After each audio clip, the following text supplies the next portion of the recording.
Nabudol ka na rin ba ng maling akala? Nang akala mo, pag nakatapos at nagtrabaho, yayaman na. Relate ako, tayo, lahat. Yan ang pinakamalaking kasinungalingan na tinuro sa atin nung bata pa tayo. Bakit? Hindi ka pa rin mayaman kahit graduate ka at may trabaho na. Una, kasi ang tinuro sa'yo, mag-aral, magtrabaho, sumahod, gumastos, ulit. Hindi tinuro mag-ipon, mag-invest, magnegosyo, magpalago. Employee mindset versus wealth mindset. Trabaho para mabuhay, hindi para yumaman.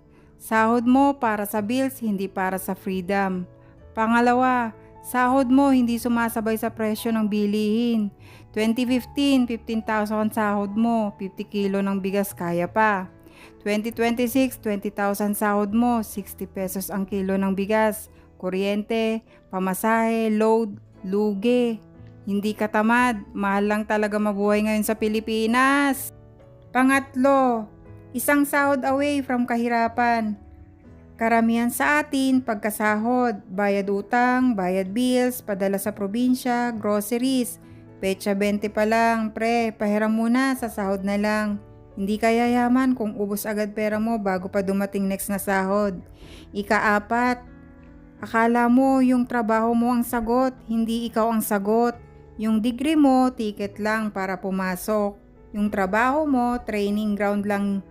Pero yung yaman, nasa diskarte mo yan after 5 p.m. at weekend.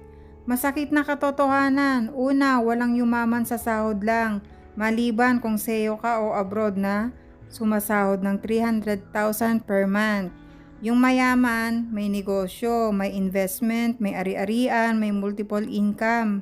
Pangalawa, degree, pera, diskarte, pera. May kilala akong hindi nakatapos pero may 3 apartment pa upahan. May kilala akong cum laude pero lubog sa utang. Pangatlo, ginawa kang empleyado ng sistema, hindi amo.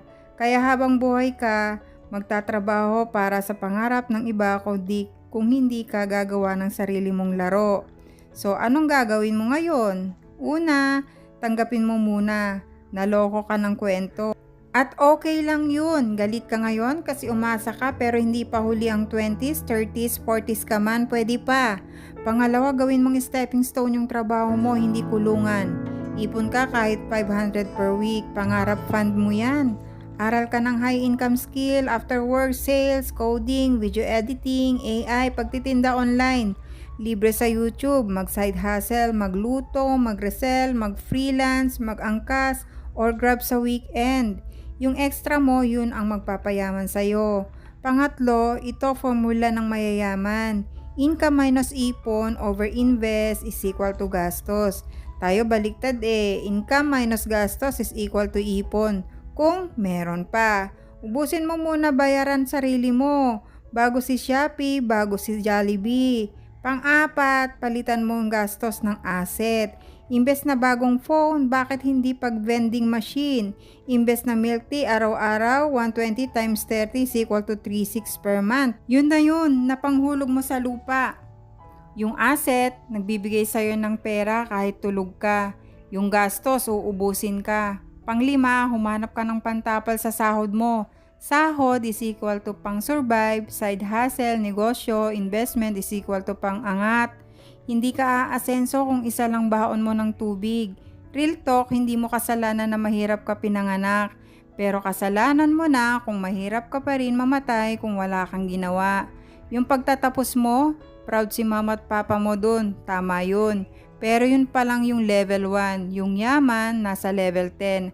At ikaw magigrind para makarating dun.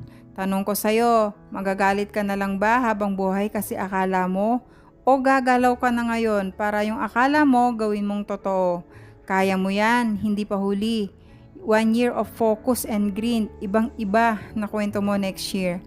Anong una mong sisimulang side hustle? Planuhin na natin. Basta humingi lagi-lagi ng paggabay ni Lord. At thank you Lord palagi.